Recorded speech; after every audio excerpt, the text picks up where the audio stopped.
Tonight, we re-stepping into a quieter side of history, the world of the long-distance walkers who crossed Europe step by step, season by season, following ancient roads, dusty forest paths, riverbanks, and mountain passes. These travelers weren't famous or powerful. They didn't move quickly, and they rarely made noise. Instead, they carried their stories slowly across the continent, leaving behind gentle traces of the routes people once trusted. Their journeys shaped inns, markets, footpaths, and entire towns. They connected places that had never spoken to each other. And in a world without trains or maps, they walked with a quiet determination that helped hold Europe together in ways that history books often forget. Before we begin this peaceful journey, if you enjoy these calm, sleep-friendly stories from the softer corners of history, don't forget to like the video. It really supports the channel. And if you'd like more gentle episodes like this, make sure to subscribe so you never miss a new bedtime story. And I'd love to hear from you in the comments. If you had to walk across Europe in the Middle Ages, which season would you choose? Spring, summer, autumn, or winter? Your answers help shape future episodes. Now settle in, get comfortable, and let us quietly follow the footsteps of the travelers who crossed Europe one slow mile at a time. In the quiet centuries before Europe grew crowded with carriages, paved highways, and busy trading hubs, the land was stitched together by footpaths. Old roads formed not by design, but by repetition. These paths appeared where people walked over and over again, wearing down soil, flattening grass, and gradually turning forest edges into workable corridors.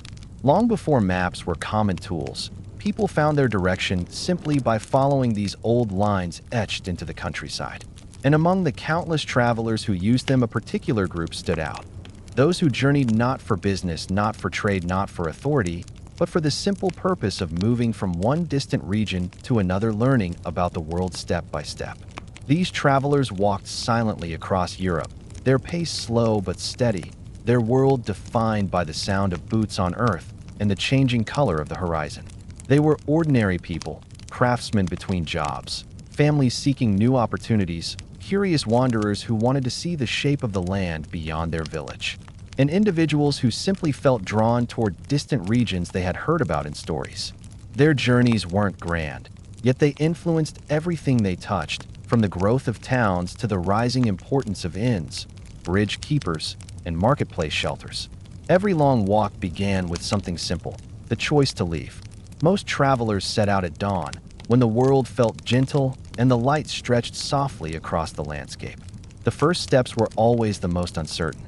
They looked back at familiar homes, fields, and neighborhoods, feeling a quiet mix of reassurance and curiosity. The path in front of them was unknown, but the earth beneath their feet felt steady, guiding them forward. Travelers learned early that walking across Europe required noticing small details: the angle of a road, the texture of soil, the smell of nearby water, the shape of hills rising in the distance. Trails didn't always have signs.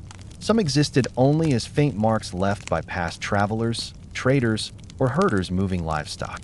Following these paths required a calm awareness, a sense of paying attention to the land rather than rushing through it.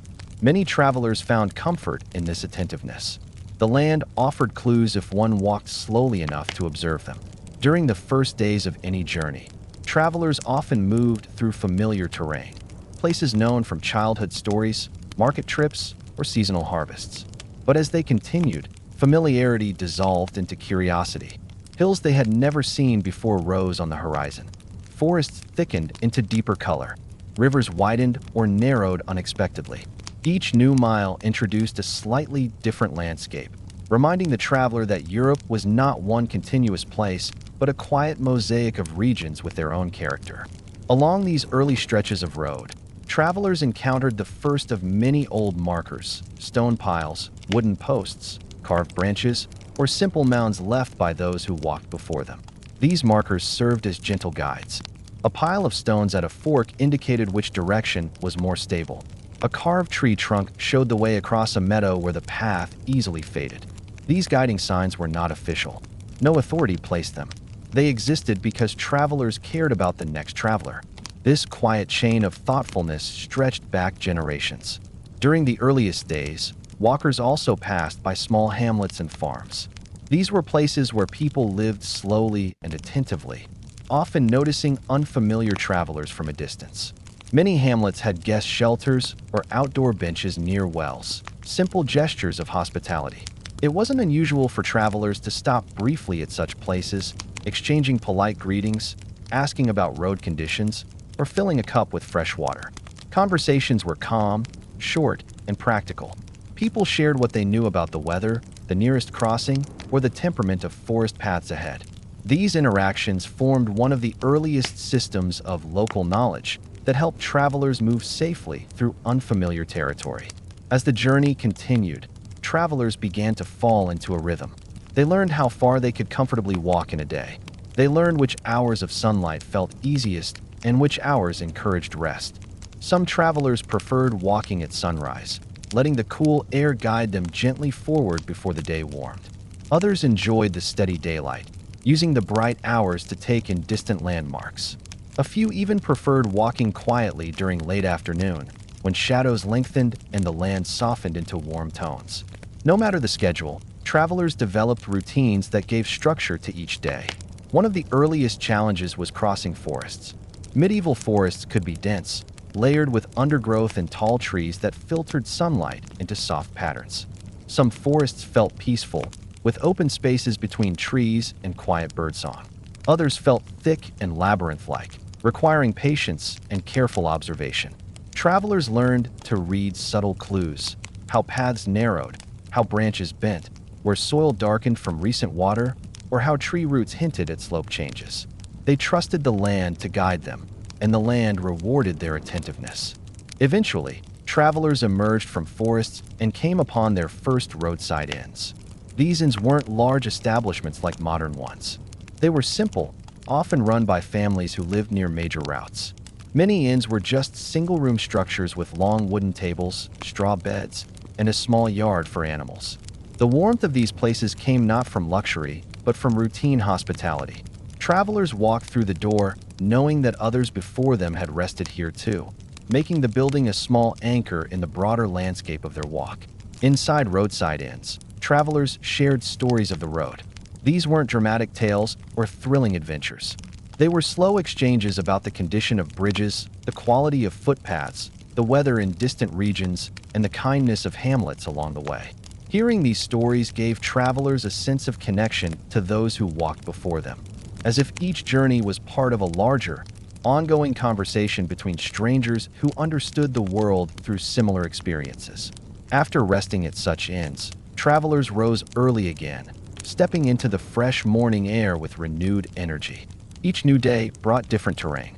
Some days involved crossing wide plains where the sky felt immense. Other days brought gentle hills that rolled like waves frozen in time. Rivers appeared and disappeared, each one requiring its own method of crossing: stone fords, wooden footbridges, ferry points, or natural shallows where water barely reached above the ankles. In places where rivers were wide, communities had built simple crossings run by quiet keepers whose jobs existed solely because travelers needed them. These river keepers often lived in small wooden houses near the water. Travelers paid a modest fee or offered a small token in exchange for safe passage. These crossings, though ordinary, played an essential role in shaping the slow network of travel across Europe. Without them, many routes would have been impassable.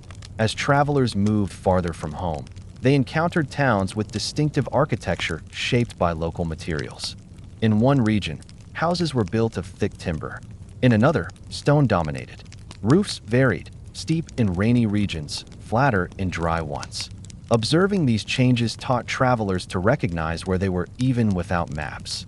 The land, the buildings, the air, they all carried clues. Despite long distances, travelers rarely hurried. Their journeys weren't defined by time. They were defined by steady progress and careful observation. Walking required noticing what others overlooked: how the sun moved, how the wind shifted, how paths curved gently around old landmarks. Travelers became skilled at sensing direction without formal tools. They learned the rhythms of birds, the leaning of trees, the presence of distant smoke, or the shape of mountain peaks. One of the most calming aspects of long-distance walking was the familiarity that developed with the landscape. Even in unfamiliar regions, travelers found comfort in repeated patterns. The way-ins appeared every few days. The way rivers always had a crossing somewhere nearby. The way footpaths led logically from one settlement to another. These predictable elements made journeys feel gentle rather than intimidating. Travelers also learned to appreciate stillness. There were long stretches of road where the only sound was the soft crunch of earth beneath their boots or the whisper of grass brushing against their legs. In these moments, the land became a quiet companion. Travelers walked not to reach a destination quickly, but to experience the world gradually. Every step a part of the story. Nightfall brought its own rhythm. Travelers sought shelter in inns, farmhouses, or communal lodges maintained by locals. If such shelters were unavailable, they camped near familiar landmarks, rivers, clearings, or small hilltops. The night sky, free of city lights, stretched above them like a calm ceiling dotted with stars. Many travelers found these nights peaceful, using the quiet to reflect on the landscape they had crossed that day. Over time, these long-distance travelers became part of the land itself. Towns began expecting them. Inns catered to them. Markets relied on the small exchanges they brought. Roads formed around the paths they trusted. Without intending to, these walkers shaped the geography of medieval Europe. Their slow footsteps carved out routes that traders later used, messengers followed, and communities depended upon. What made their journeys remarkable wasn't grandeur, it was consistency. Year after year, people set out across Europe on foot, linking distant regions through simple human movement. Their presence made the continent feel smaller, more connected, more understandable. They created bridges between cultures simply by walking from one to another. And so the story of these travelers begins not with drama, but with quiet determination. With early footsteps along worn footpaths, with the calm acceptance of long distances, with the gentle understanding that every mile reveals something new. Their journeys remind us that history isn't shaped only by events, but also by steady, unhurried movement across the land, movement that leaves traces long after the travelers have passed. The travelers who walked across Europe depended not only on their determination, but also on the quiet, slowly evolving system of roads, shelters, bridges, and landmarks that generations of walkers had shaped long before them. These ancient routes didn't appear suddenly. They grew through repetition. Every person who walked along the same place twice reinforced the path. Every person who rested by a certain tree, crossed a river at a certain bend, or climbed a hill using the same side added to the road's memory. And as the centuries passed, these memories formed the skeleton of Europe's long-distance travel network. To a medieval traveler on foot, the land was both familiar and endlessly surprising. Each region had its own geography, its own style of settlement, its own pace of life. But no matter where they walked, travelers found themselves guided by the same quiet logic that shaped all the old roads. Paths always sought ease. They wound around steep slopes instead of climbing them directly. They hugged the edge of forests rather than cutting through their thickest parts. They followed the lines of rivers, using water as a natural guide long before maps existed. Anyone who understood this logic moved with more confidence. And because roads followed the same principles everywhere, travelers developed a sense of orientation even in lands they had never seen before. In many places, roads weren't roads in the modern sense at all. They were simple stretches of pressed earth, perhaps a few stones here and there, occasionally reinforced by flattened tree trunks. Travelers walked carefully, feeling the surface beneath their boots. Hard ground meant the path was well used and likely safe. Soft ground meant the land had been wet recently or that the path was less traveled. These subtle clues helped travelers judge how far they were from the next settlement. One of the most fascinating aspects of medieval walking routes was how naturally they formed around water. Rivers were both helpers and barriers. Travelers followed riverbanks because water guaranteed certain things: settlements, mills, ferries, bridges, and fishing villages. River valleys also offered easier terrain.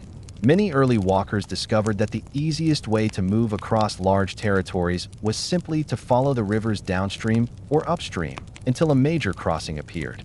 This created an entire system of natural travel corridors long before anyone built formal roads. Bridges played a crucial role in shaping travel. Even the simplest wooden bridge could change the entire landscape of foot traffic. Around a reliable crossing, inns appeared, then small markets, then smithies who repaired tools, then houses. Eventually, a settlement grew, sometimes so slowly that no one could date its beginning. Travelers expected these towns, even if no map marked them, because bridges always attracted life. This pattern repeated across Europe. Wherever there was a bridge, there was a community. And wherever there was a community, there was a place where travelers could rest, gather information, and plan the next leg of their journey. Inns themselves were among the most important features of long-distance walking. Their variety was enormous. Some were little more than farmhouses with a spare table. Others were purpose-built structures with wide roofs, communal sleeping rooms, and enclosed courtyards where animals could rest. Despite the differences, inns shared a common approach. They existed for travelers, and their rhythm matched the rhythm of the road. Most inns opened at dawn, when the first walkers arrived searching for breakfast, and closed after sunset, when late travelers knocked softly on their doors seeking shelter. Inside these inns, the atmosphere was almost always calm. Walkers were tired, not noisy. They spoke softly, exchanged practical information, ate simple meals, and fell asleep as soon as their bodies touched the straw bedding.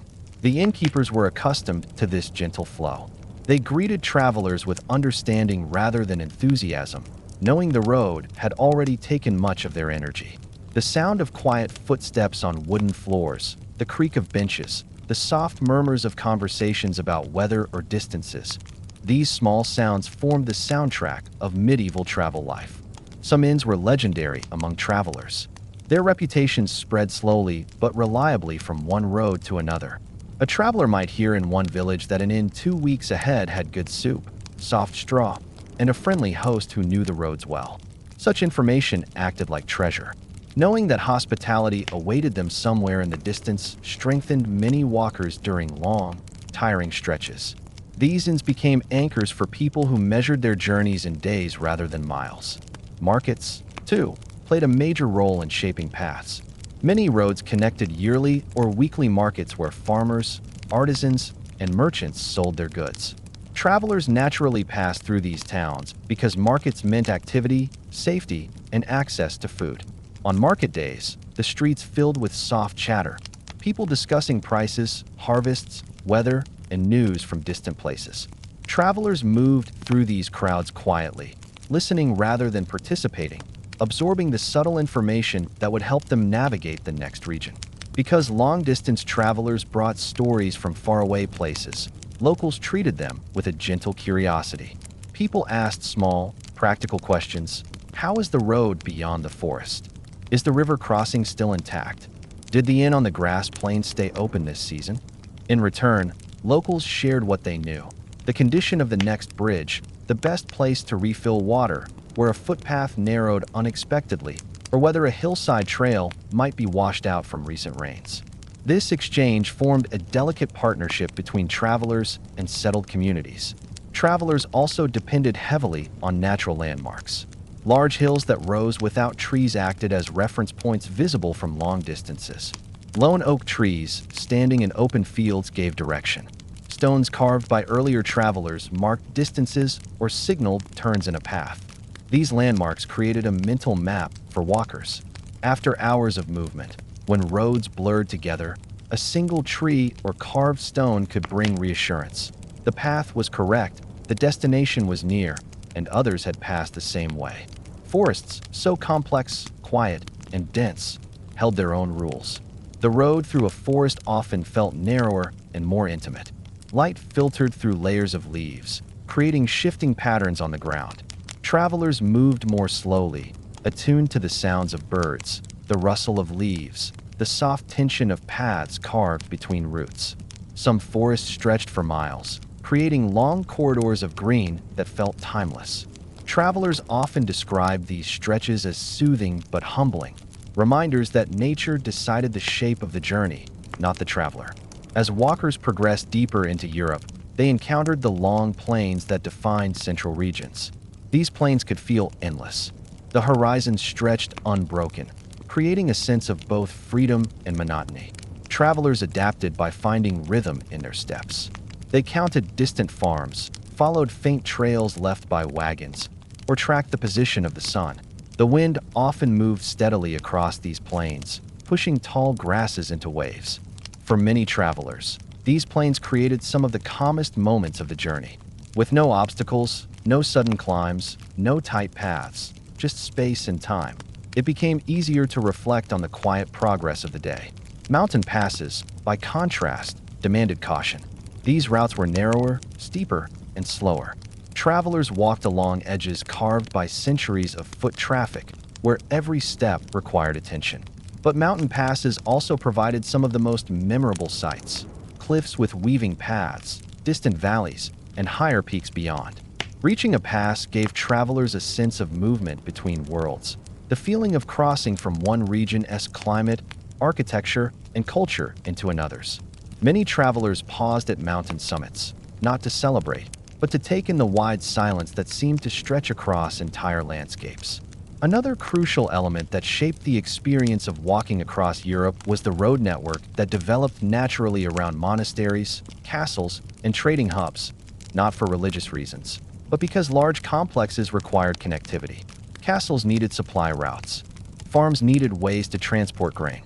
Mills needed predictable paths along rivers. Towns with specialized industries created steady streams of foot traffic that shaped paths leading to and from them.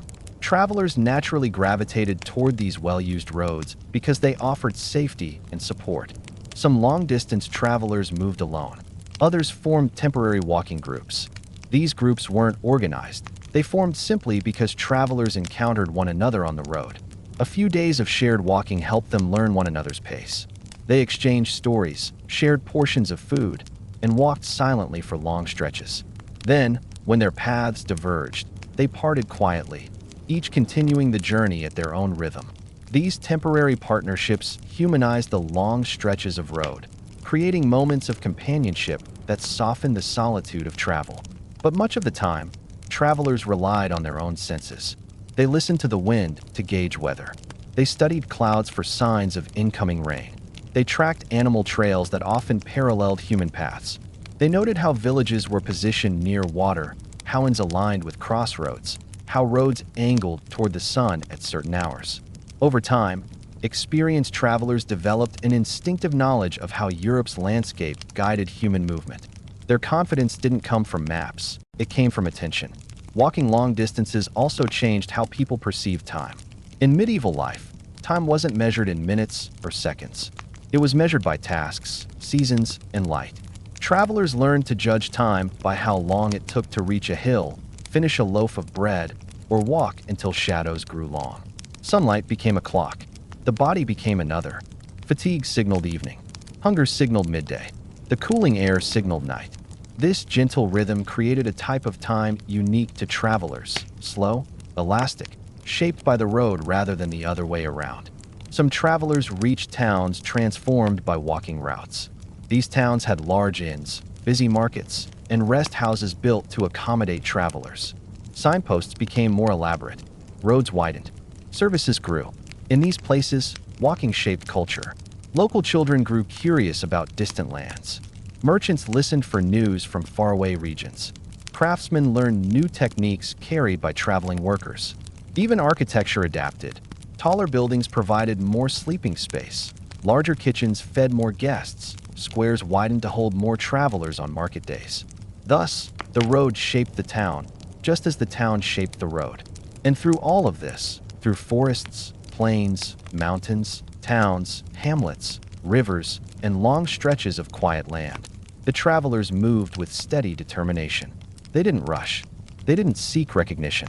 They walked because they needed to, because they wanted to see what lay beyond the horizon, or because life had taught them that the world became understandable only when explored slowly, step by step.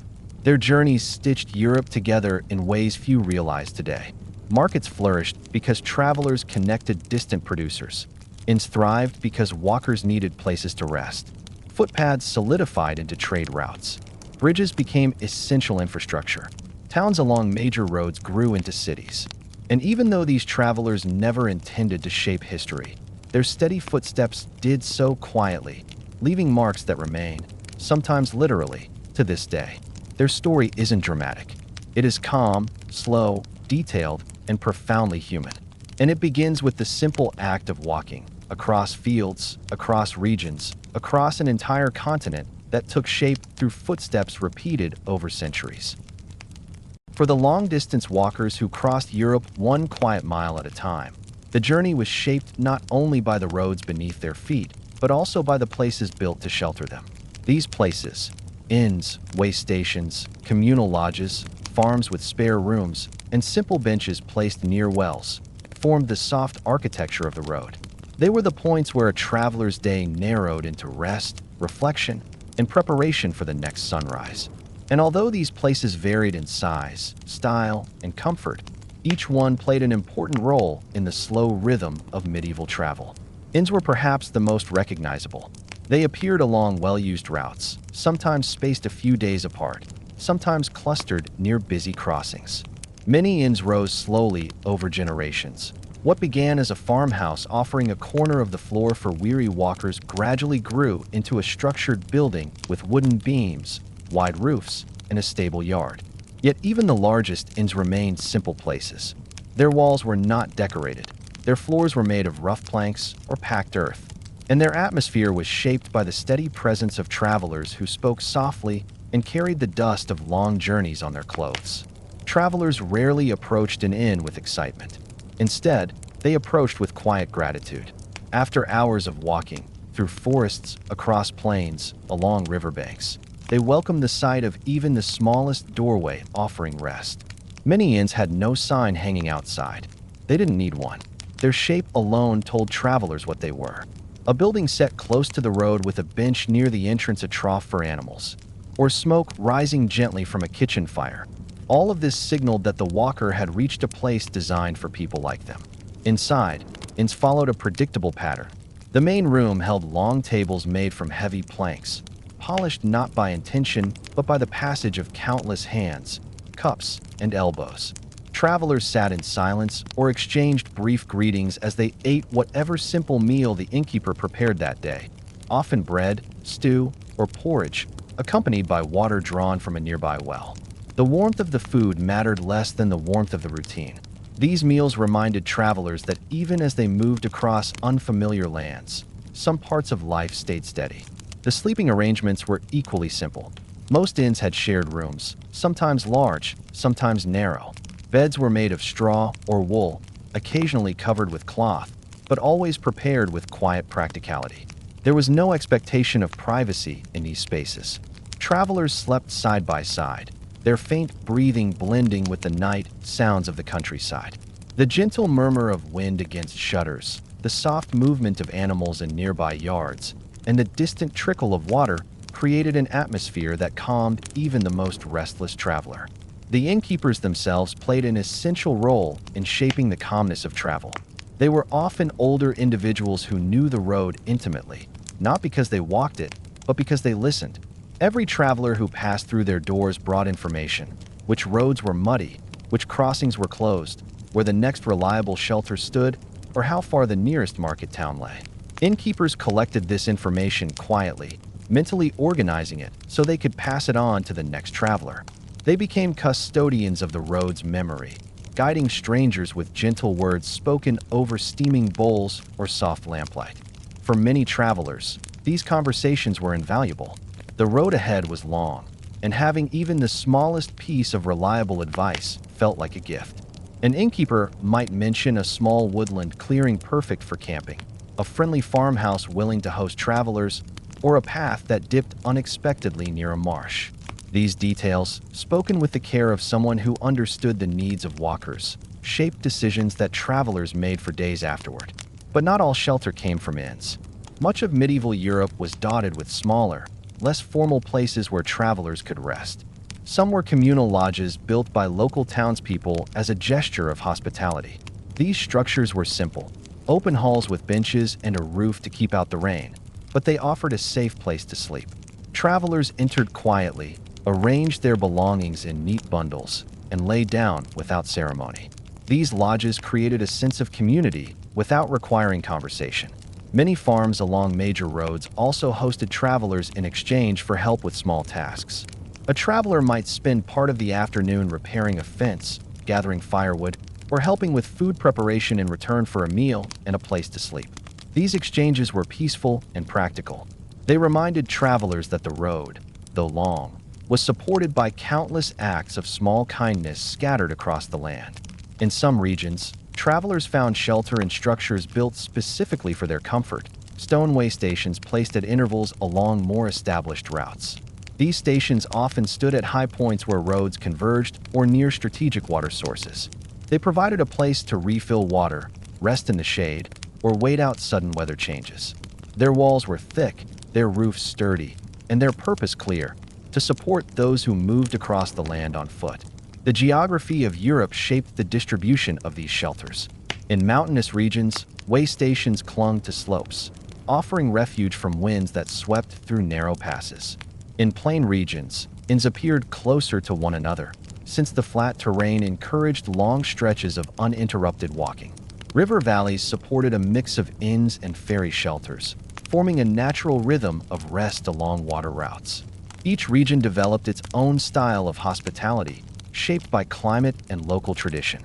Travelers came to understand these differences instinctively.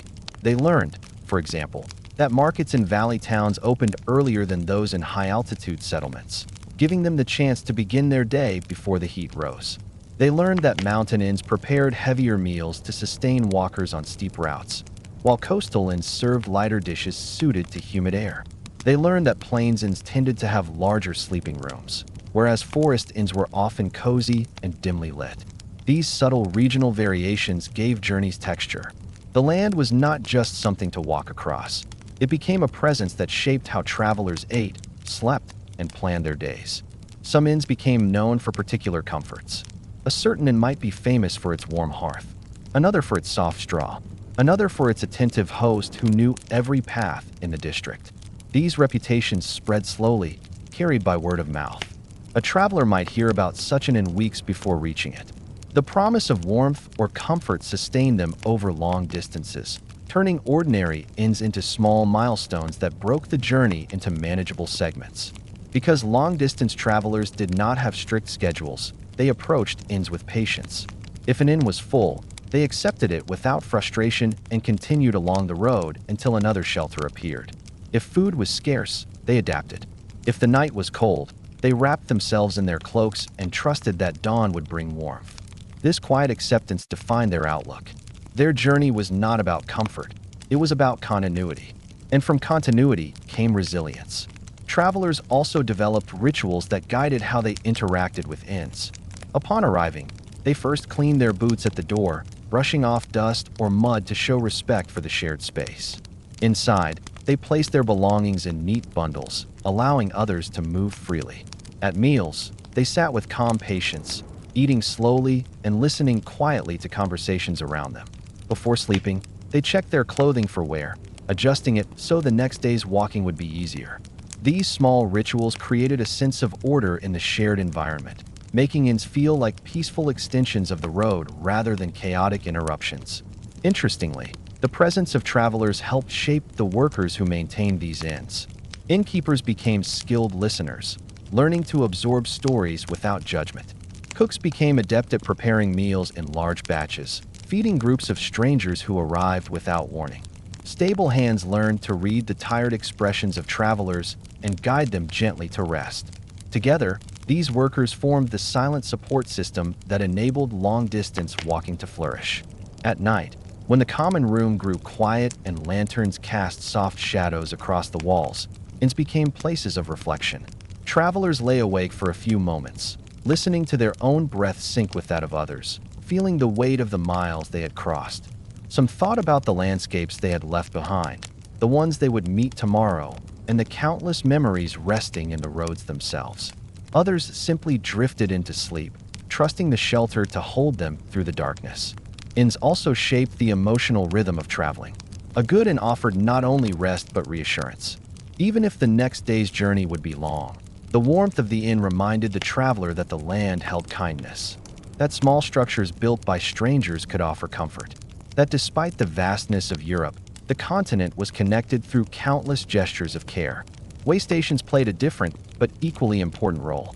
These simple structures, stone arches, communal shelters, wooden lean-tos, provided travelers with spaces to rest briefly during the day. They offered shade in summer, protection from wind in winter, and a sense of orientation in regions where settlements were sparse. Many way stations stood atop hills or at crossroads, giving travelers a wide view of the landscape. From these vantage points, walkers could see distant roads winding across valleys or clusters of roofs marking towns they had yet to reach. These views strengthened their resolve. They reminded them that the land was navigable, that progress was visible, and that they were part of a long tradition of movement. Some way stations had caretakers, quiet individuals who lived nearby and made sure the structure stayed clean and intact. These caretakers didn't speak much, but their presence mattered. Travelers felt safer knowing someone watched over such places. Others were completely unattended, maintained only by the respect of travelers who used them. Walkers swept dirt from floors, stacked firewood neatly, or repaired loose stones, knowing future travelers would benefit. Shelter on the road wasn't just about physical protection. It shaped how travelers understood the continent. Inns taught them about human kindness. Way stations taught them about endurance. Farmhouses taught them about the link between land and community. Markets taught them about the diversity of local regions.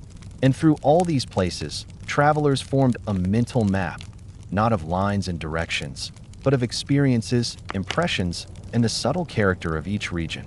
Their journeys became a cycle: walk, observe, rest, reflect, walk again.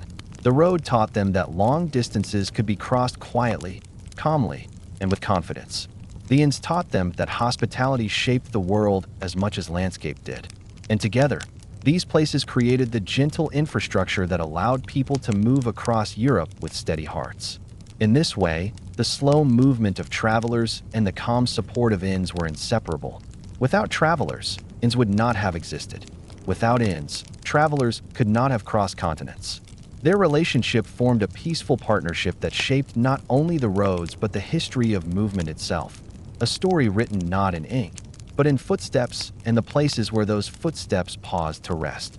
Long-distance travelers in medieval Europe carried almost nothing with them except determination and a set of quiet techniques learned from experience or passed gently from one walker to another.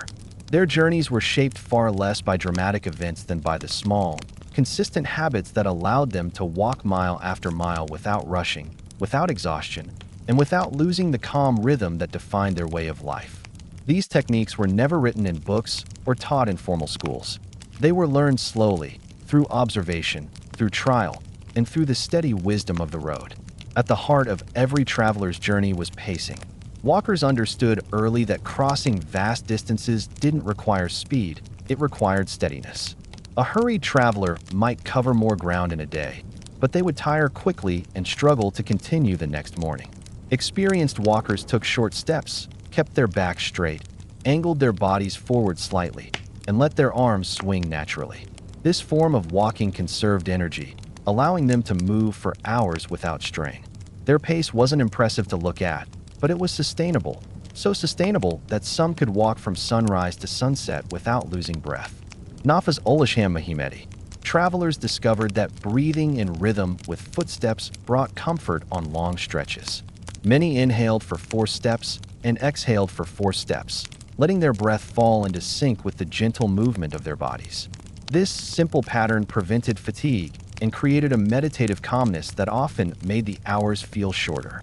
Some travelers even described the feeling of walking inside the breath, where each inhale and exhale aligned so smoothly with their movement that the road seemed to guide them forward with little effort. Foot care was one of the most essential parts of the journey. Travelers developed quiet rituals to care for their feet at dawn and dusk. Before walking, they checked the soles of their shoes for loose stitching or stones lodged between leather layers. After walking, they washed their feet when possible, letting them dry naturally in the air. They massaged their soles gently to release the tension built up from the day's miles. These simple acts prevented discomfort, allowing travelers to continue their journeys without injury. No one rushed through these routines. They were part of the daily rhythm, calm, necessary, grounding. Clothing, too, played a role in long-distance travel. Walkers wore layers rather than thick garments. Layers allowed them to adapt to changing weather without overheating or chilling. Wool cloaks, lightweight shirts, tightly woven trousers, and scarves that could be loosened or tightened helped them remain comfortable in different regions. This simple, flexible way of dressing reflected the travelers' respect for the land's unpredictability. Nature changed subtly from one valley to the next, and travelers adjusted quietly, following its lead. One of the most overlooked skills travelers developed was the ability to listen to the road. They moved with awareness of sound, the crunch of soil beneath their feet, the softness of grass, the firmness of cobblestone, the distant hum of markets, the faint rustle of leaves in forest corridors. These sounds provided information. A certain crunch meant dry ground. A muffled step indicated recent rain. The softness of moss signaled shaded areas where travelers could rest. This attentiveness wasn't dramatic, it was instinctive. After weeks on the road, travelers could predict what lay ahead simply by listening. Travelers also learned how to read light. Morning light spread gently across open plains, making distant landmarks clearer. Midday light shifted color in forest hallways. Evening light stretched long shadows across valleys. Each type of light revealed different details of the land. When navigating unfamiliar regions, walkers used these changes to orient themselves. A glimmer on the horizon might reveal water. A warm glow along a hillside might suggest a settlement. A sudden darkening might warn of approaching weather. The road was easier to navigate when one walked with attention rather than haste. Another quiet skill was choosing where to rest. Travelers didn't sit just anywhere. They sought high ground where breezes kept insects away. They chose places sheltered by trees when the sun burned strongly. They rested near water sources when possible. They avoided low marshy spots that grew cold quickly at dusk. These choices weren't rules. They were habits developed over hundreds of miles. By learning to rest wisely, walkers protected their strength and avoided discomfort. Equally important was the art of conserving food. Travelers rarely carried much. Heavy loads slowed the journey. Instead, they carried simple items: bread, dried cuts of vegetables or fruit, nuts, or small pieces of cheese. They ate lightly during the day, enough to sustain their energy, but not enough to weigh them down. Most food was eaten at inns, farmhouses, or markets in towns. This pattern taught them to trust the land and its people. Even in unfamiliar regions, travelers knew that meals would eventually appear, and this trust created a sense of calm continuity. Water was managed with similar care. Most walkers carried a simple leather pouch or a small bottle carved from hardened gourd. They filled it whenever they passed wells, springs, or rivers. Experienced travelers took small sips rather than large gulps, conserving their supply on long stretches. They learned to recognize signs of water: thick clusters of reeds, flocks of birds circling low, or distant sounds of rushing flow. The land always offered hints, and those who listened rarely ran dry. Navigation was another skill learned gradually. Travelers didn't rely on compasses or detailed maps. Instead, they observed patterns in nature: how valleys always led into larger valleys, how rivers consistently guided toward settlements, how roads tended to connect natural resources. They paid attention to which way the wind blew in certain regions, how mountain ranges curved, and how certain stars appeared in the evening sky. These quiet observations formed an internal map far more flexible than anything drawn on paper. One of the calmest techniques travelers practiced was following the land, not fighting it. If a hillside became steep, they walked sideways across it in slow diagonals rather than pushing directly upward.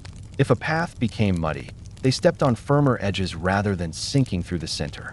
If strong breezes met them on open plains, they angled their bodies slightly, letting the wind pass around them instead of resisting it. These small adjustments made long journeys more comfortable.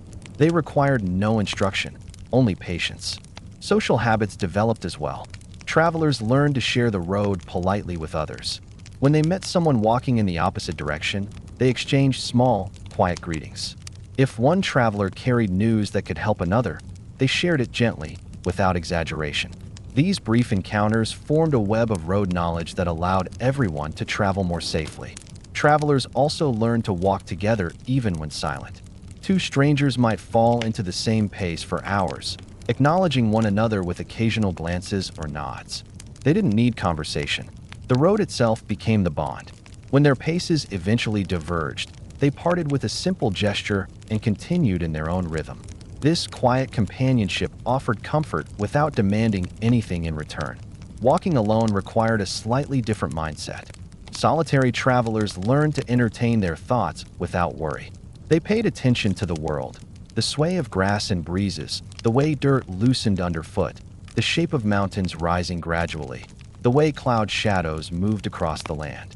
Being alone on the road created a type of inner stillness that many travelers grew to appreciate deeply. Rain introduced another layer of skill. Travelers learned to walk in weather without frustration. They adjusted their cloaks to keep shoulders dry, accepted dampness calmly, and trusted that inns or shelter would eventually appear.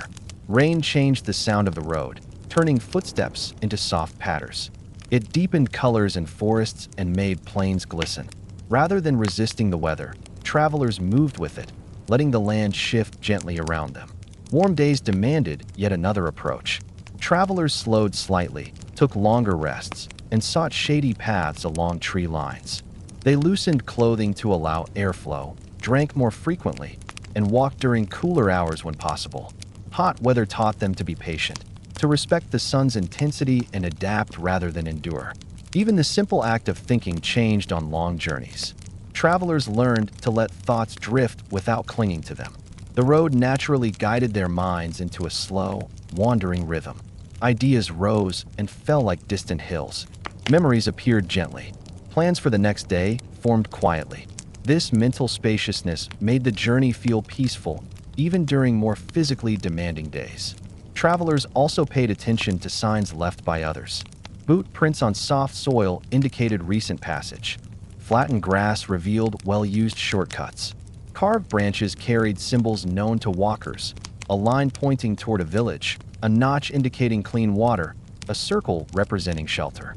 These quiet markers formed an informal communication system linking people who might never see each other but still helped one another across vast distances.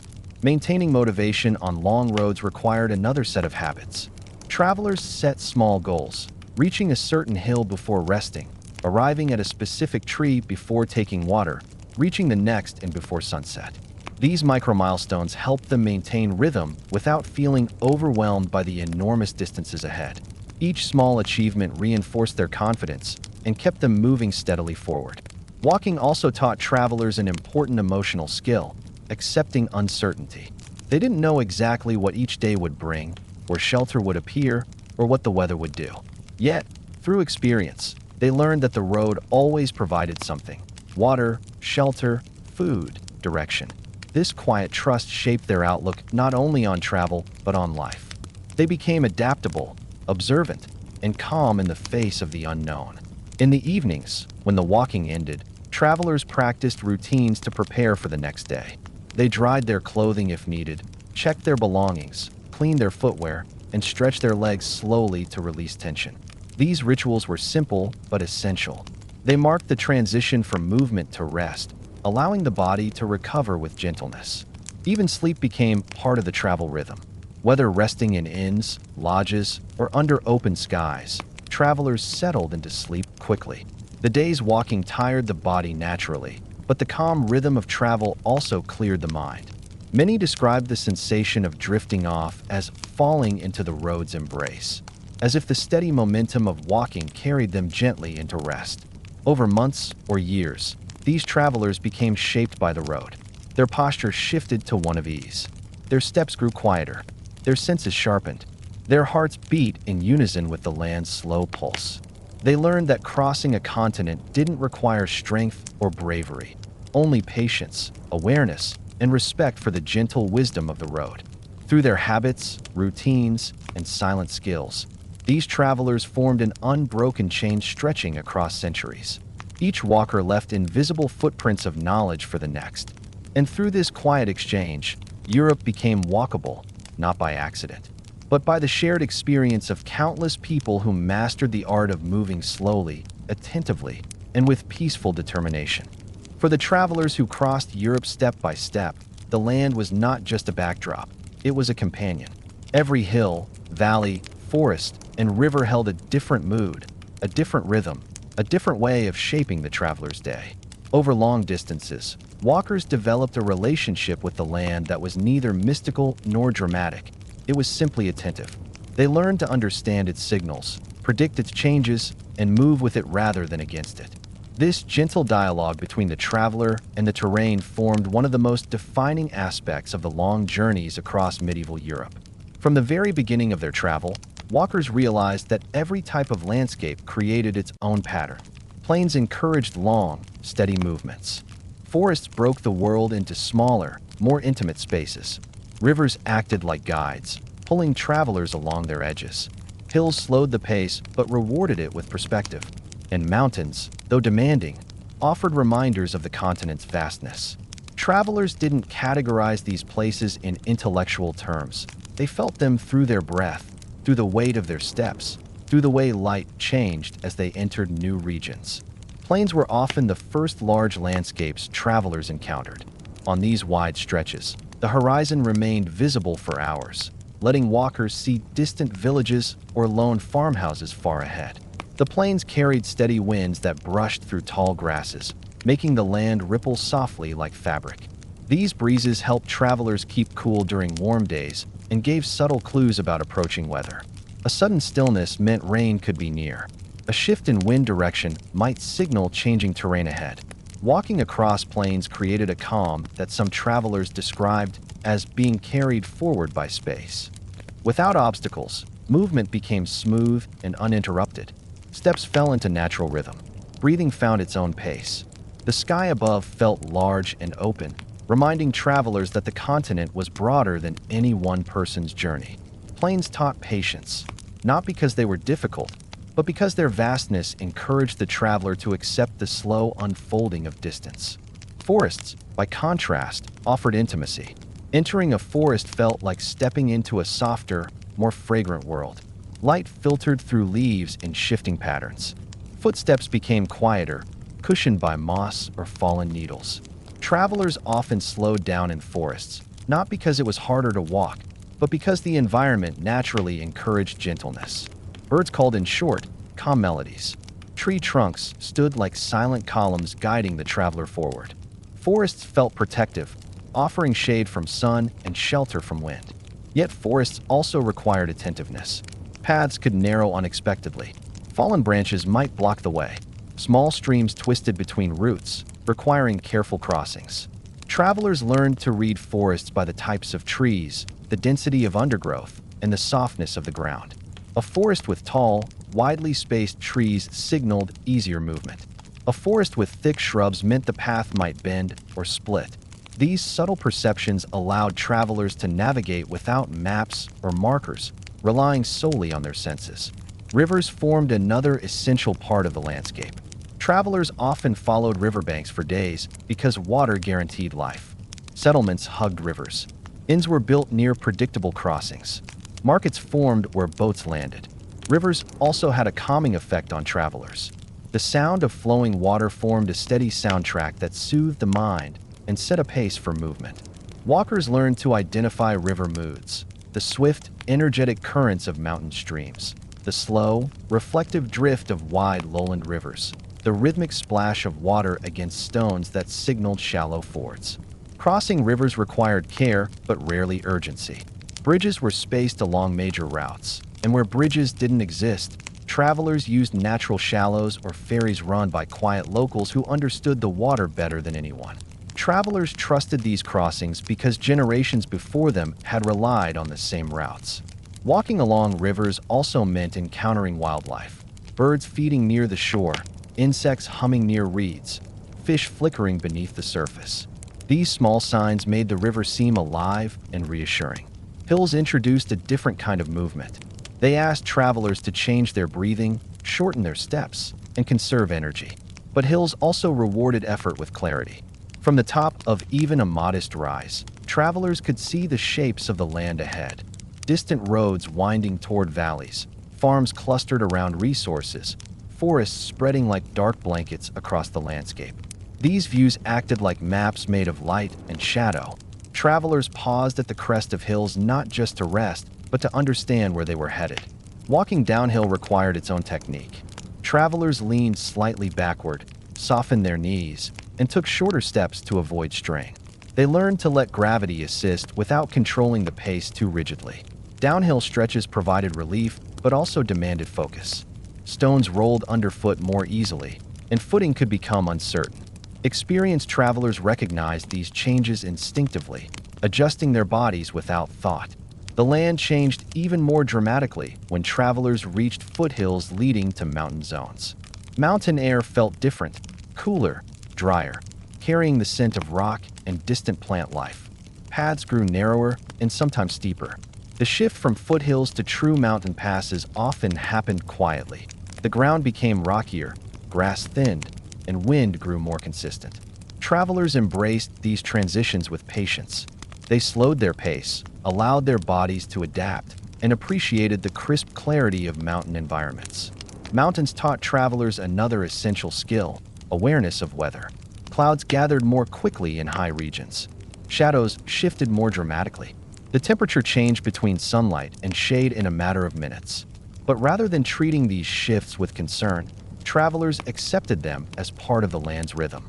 They carried additional layers of clothing not out of fear, but out of respect for the mountain's changing moods. As travelers climbed higher, the land opened into breathtaking vistas. Valleys spread out below like soft woven blankets. Distant hills looked like gentle waves rolling into the horizon. Travelers often paused to observe these views quietly, letting the silence of altitude calm them. Mountains were not obstacles, they were teachers. They reminded travelers to move with humility, to pace themselves, to trust the road even when it narrowed. After crossing mountain passes, travelers descended into new regions entirely. These were some of the most memorable experiences, emerging from one landscape into another that felt completely different. Language changed. Architecture changed. Climate patterns shifted. Even the color of the soil changed from one region to the next. Walkers felt these transitions not as dramatic events, but as natural progressions in their journey. Europe revealed itself gently, one region unfolding into the next like pages of a long, quiet story. Marshlands appeared in some regions, creating soft, spongy terrain. Travelers approached marshes with caution, choosing raised paths, wooden planks, or natural ridges that kept their feet dry. Marshlands were rich with life, birds nesting in reeds, insects humming in warm patches, grasses swaying in slow patterns. These areas required slower movement, but offered their own kind of tranquility. Travelers learned to listen for the subtle gurgles of water beneath the earth, guiding them to firmer ground. Coastal landscapes provided another unique experience. When travelers reached areas near the sea, the air changed dramatically. It became cool, salty, and refreshing.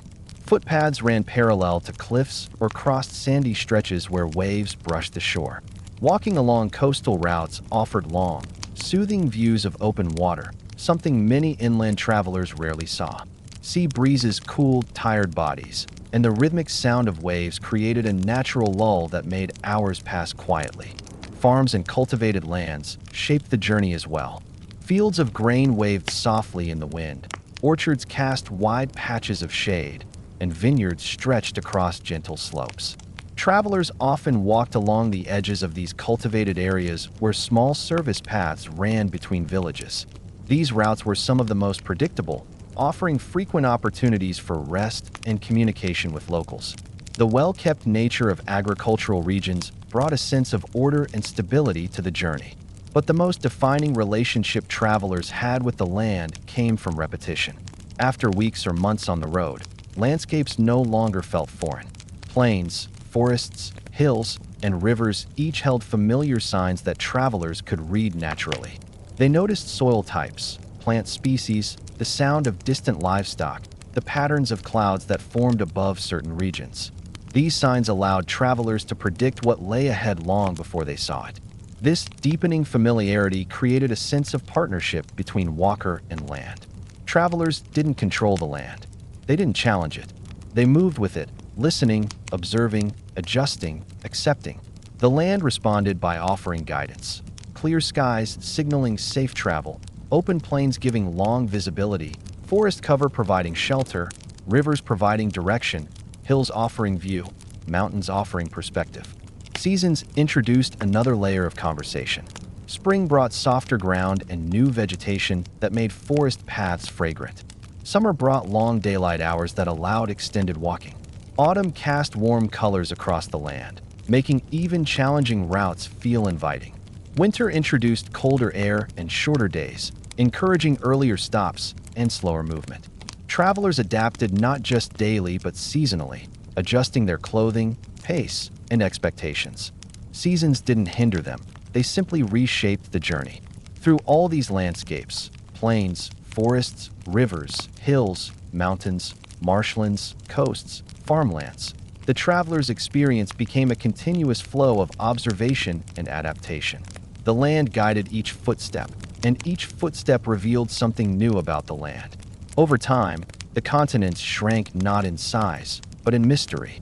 Walkers came to understand that Europe was not a vast collection of unknown regions, but a carefully connected tapestry in which each landscape supported the next. In the end, the journey was not defined by the destinations travelers reached, but by the silent partnership they formed with the terrain. Step by step, they learned its language, the language of wind direction, light changes, soil textures, plant patterns, and distant sounds. It was a language spoken without words, understood through attention rather than instruction. This quiet conversation between traveler and land turned a continent into a companion. And for walkers who crossed Europe on foot, this companionship became one of the greatest gifts of the road, a calm, steady presence that carried them forward mile after mile, landscape after landscape, day after peaceful day. For all the miles that long-distance travelers crossed alone, the road was never truly empty. Europe's paths wound through farms, hamlets, market towns, river crossings, forest edges, and open plains where people lived, worked, and observed the world passing by. Though the travelers rarely stayed long in any one place, every encounter, brief as it was, added something meaningful to their journey. These meetings weren't dramatic or emotional. They were simple, steady, and deeply human. They reminded travelers that while their footsteps carried them far from home, they were never entirely cut off from the quiet network of people who shaped the land. One of the first types of individuals travelers often met were farmers working near the edges of villages. These men and women rose early, tending animals, checking fields, and repairing wooden fences long before the sun had fully risen. Travelers passing by greeted them with soft nods or short words, never wanting to interrupt their work. Farmers responded with the same gentle courtesy. Sometimes they offered directions in a few simple sentences, explaining the condition of a path after last week's rains, describing where a road dipped unexpectedly, or mentioning a small footbridge that made crossing a stream easier. These conversations were always practical, never dramatic. Farmers rarely spoke about distant towns or grand events. Instead, they shared knowledge of the immediate land. And this local knowledge mattered more than anything found on a map. A single sentence like, "Follow the row of tall pines until you hear the water," could guide a traveler safely through several miles of unfamiliar terrain. Travelers carried these small pieces of advice like lanterns lit by strangers, not bright, but steady enough to illuminate the path. Children played a role in the landscape too. In some villages, young children paused in their games to watch travelers pass. They were curious about the bundles on travelers' backs, the dust on their boots, the road-worn fabrics, and the calm determination in their steps. Some children waved. Some simply observed quietly. Occasionally, a child would run beside the traveler for a few moments, asking small questions about where they were headed or what lay beyond the next hill. Travelers answered gently, never wanting to promise too much or confuse the young mind with the complexity of distant places. These exchanges were brief, but memorable. The laughter of children, the sound of their footsteps pattering beside the traveler's slower stride, the simple joy in their curiosity brought lightness to long, quiet days. When the children ran back to their homes, the road felt just slightly less empty. In market towns, travelers met shopkeepers and small traders who formed the backbone of local economy. These individuals were accustomed to seeing unfamiliar faces. Travelers crossed their paths as naturally as goods crossed tables. The interactions here were calm, structured, and purposeful. A traveler entered a shop to buy bread, dried fruit, or small supplies. The shopkeeper offered options with polite clarity, sometimes recommending items well suited for long distances. Prices were rarely haggled over. Travelers valued fairness more than bargaining. And shopkeepers, understanding the fragile nature of long journeys, often extended small kindnesses, an extra handful of nuts, a piece of string for tying supplies, or a brief explanation of which part of the town's well had the cleanest water.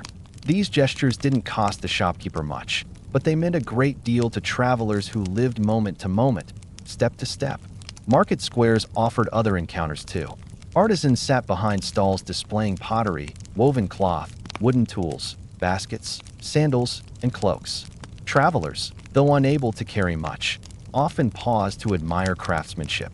Sometimes they purchased small repairs, such as new straps, patches for clothing, or replacement soles for worn shoes. Artisans appreciated the patience of travelers. They worked quietly as travelers waited, exchanging only a few words about how many miles lay behind or ahead. Inns were home to yet another group of individuals: innkeepers, cooks, stable hands, and local visitors who gathered in the common room. These people formed the friendly infrastructure of the road. Innkeepers greeted travelers with calm familiarity, recognizing the same tired posture, the same dusty cloak, the same quiet relief that accompanied arrival. They asked simple questions: long day, or from which direction did you come? Not out of curiosity, but out of a desire to anticipate needs. At communal tables, travelers sometimes met others on similar journeys. These fellow walkers formed temporary bonds built on shared experience. They exchanged subtle stories of terrain, not to impress one another, but to pass practical knowledge along the network of travelers. One might mention a forest path with soft ground. Another might describe a valley with a breeze that made walking easier. Their voices remained low and unhurried, blending with the gentle crackle of the inn's hearth. Some nights, travelers encountered older villagers who came to inns not to drink or celebrate, but simply to observe the world beyond their village boundaries. These individuals loved listening to the calm stories travelers offered, not of adventure or excitement, but of how the land changed from region to region. Older listeners nodded slowly as travelers described plains that stretched farther than sight, forests that shifted color in certain months, or mountain passes where the air tasted crisp. These small descriptions expanded the villagers' sense of geography and gave travelers a chance to reflect on their journey from another perspective. Along the rivers, travelers met ferrymen and bridge keepers.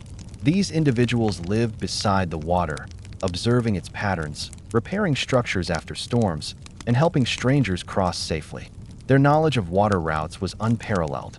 They knew where currents ran fast, where sandbars formed, where logs drifted, and where banks eroded after heavy rains.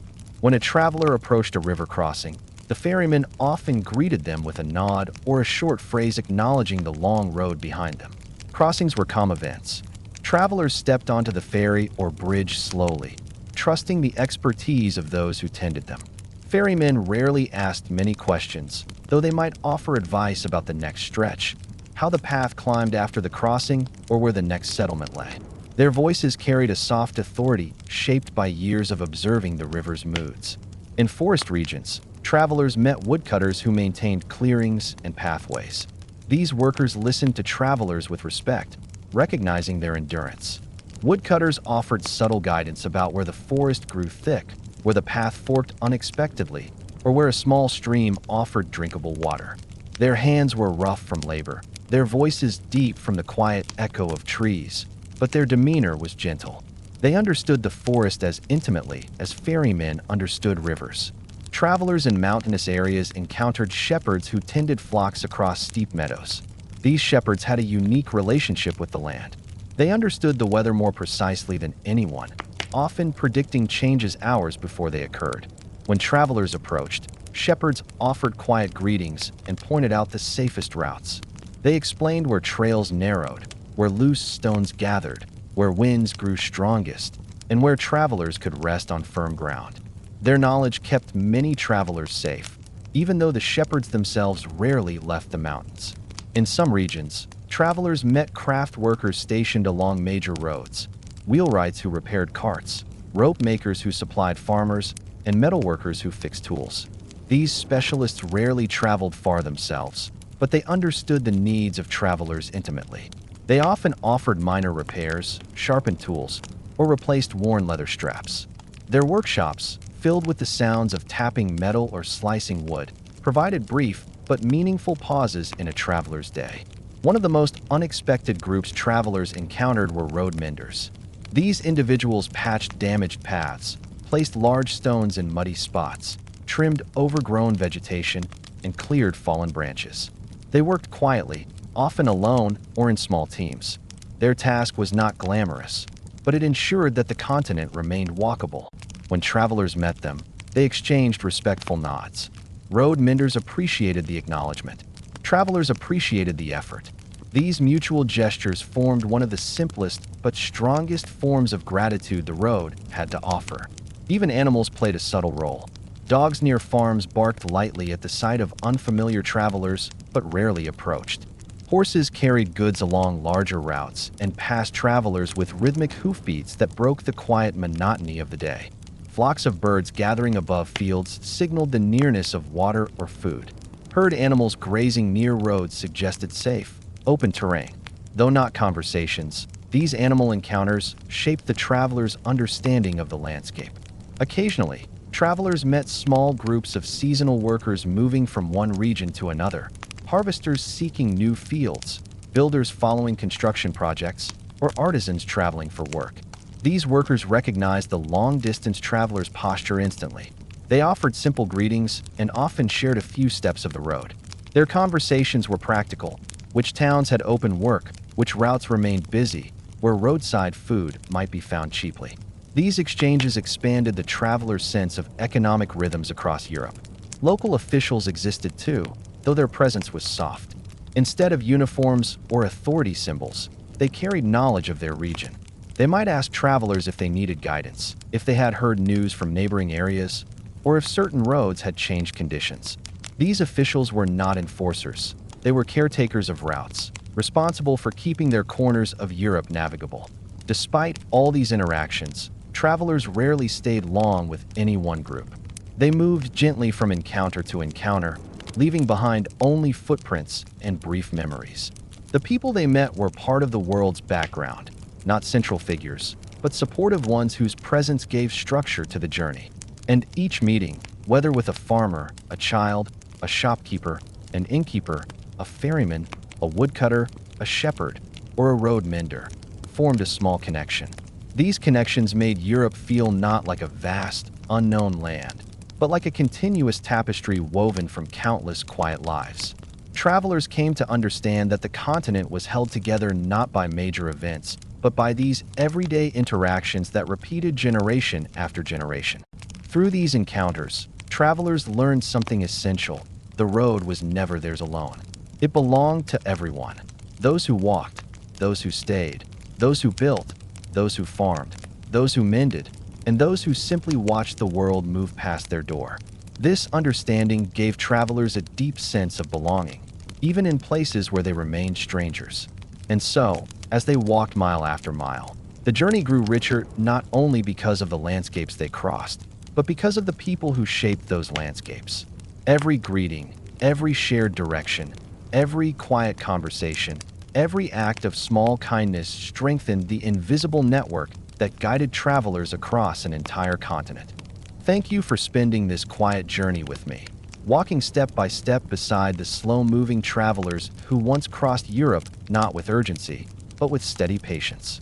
Their footsteps may have faded long ago, but the calm rhythm of their world still lingers in the old roads, the gentle landscapes, and the quiet exchanges that shaped their days. If tonight's story helped you relax, unwind, or drift a little closer to sleep, I'm glad it could keep you company. Before you rest, don't forget to like the video. It truly supports the channel. And if you enjoy these soft, bedtime-style walks through forgotten corners of history, make sure to subscribe so you never miss the next peaceful chapter. I'd also love to hear from you in the comments. Which part of this journey felt the calmest or most interesting to you? Your thoughts help shape future episodes.